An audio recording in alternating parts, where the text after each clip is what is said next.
Okay, so let's start with the skewness. Skewness.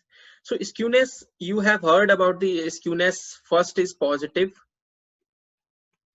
right? Data is positively skewed, data is negatively skewed. So these are the terms which we have heard so many times. But what does it mean? Positively skewed means your data is like in this form. In the normality, in the distribution curve, your distribution curve look like this, right? Negatively skewed means your data is negatively skewed, this one, right? This is your positive side and this is negative side. So my data is negatively skewed, correct? Sorry, this is my positive and this is my negative, so that's why it is negatively skewed, and this is positively skewed.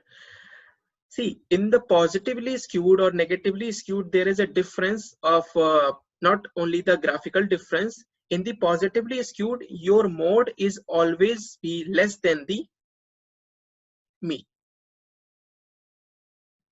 right? In this positively skewed, your mode is less than the mean. In the negatively skewed, your mean is less than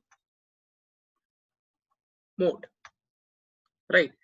But your data should not be positively skewed and it should not be negatively skewed if you are going to apply the parametric test, right?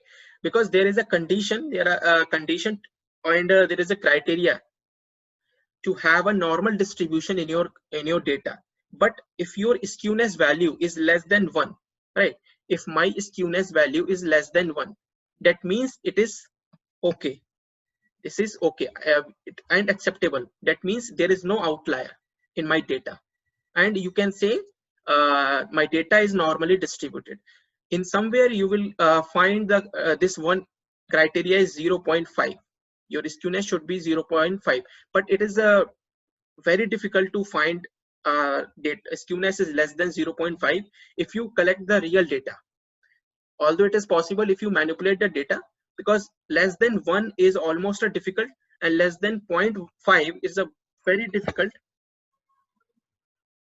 without manipulation in the data, right? So positively skewed means your data is positively skewed like this one, and negatively means your mean is less than your mode. You can see this one, right?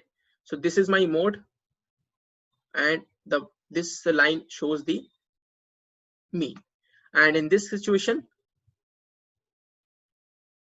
this is mean and this line is mode, right? So you can see the maximum value lies here, right? So this is the with the help of this particular concept, you can simply understand skewness.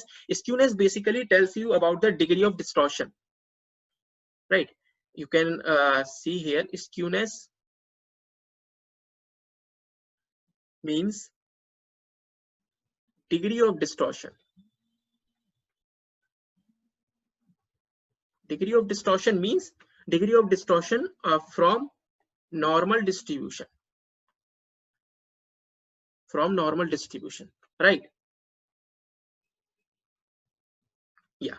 So skewness basically tells you about the degree of distortion from the normal distribution. And what does it kurtosis mean? Kurtosis simply tells you about the tails of distribution, right? Kurtosis, because these skewness and kurtosis, these two topics are very important, and this is the base of your analysis.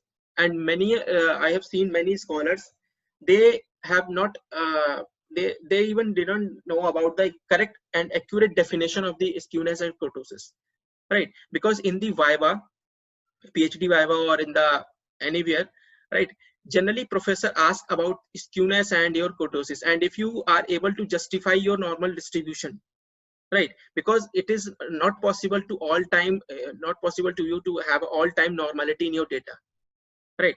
Because we break assumptions, but with some proper justification, with some proper reason, right? So you should know the exact reason if you are going to break the some assumptions of your research.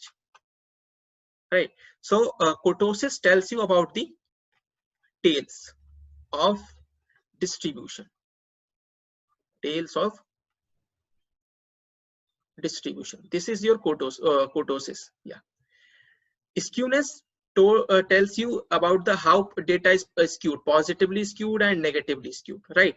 Kurtosis tells you that the peak means your data is highly peaked in this form, or data is less peak like this one, or it is average peaked, this one, right? So let's understand.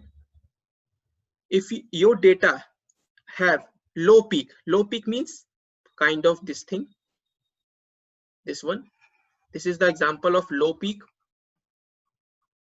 right? Second one, it may be your average peak,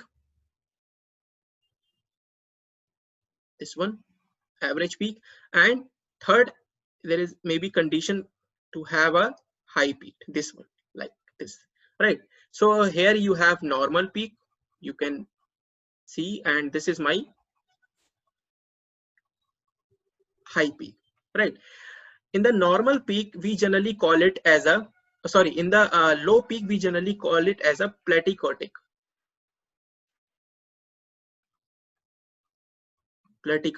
right?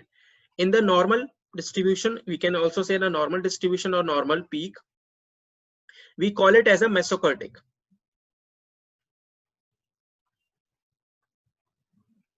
We call it as a mesochotic. And what about the high peak? We call it as a leptochotic. See, the platychotic and leptochotic both are problematic, both are not acceptable in the research. So your data should be in the condition of mesochotic or normally distributed. The condition of this particular, how you can say that my data is have the low peak or high peak, the value, if the value is less than 3, right? If the value is less than 3, kurtosis value is less than 3, that means your data is platychotic. If the value is greater than 3, yeah, I was correct. It is less than 3, and if your kurtosis value is greater than 3, right? That means you can say that my data is leptochotic. But if your if your kurtosis value is less than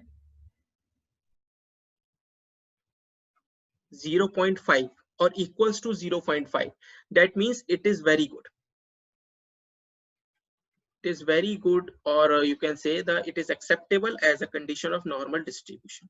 But if kurtosis value is greater than high, if kurtosis is greater than high, then it is problematic, right? You have to reduce the some outliers, or you can say the increase the sample size, because there are only two ways to solve this problem, right? So in this case you have to apply, and you can understand this thing very easily, because if your data, if kurtosis value is less than 3, your data is platychotic. If it is greater than 3, leptochotic. And if it is less than 0.5, then you can say normal distribution, or 0.5 to 1, it is acceptable. 0.5 to 1, 1.0, but not more than that, right?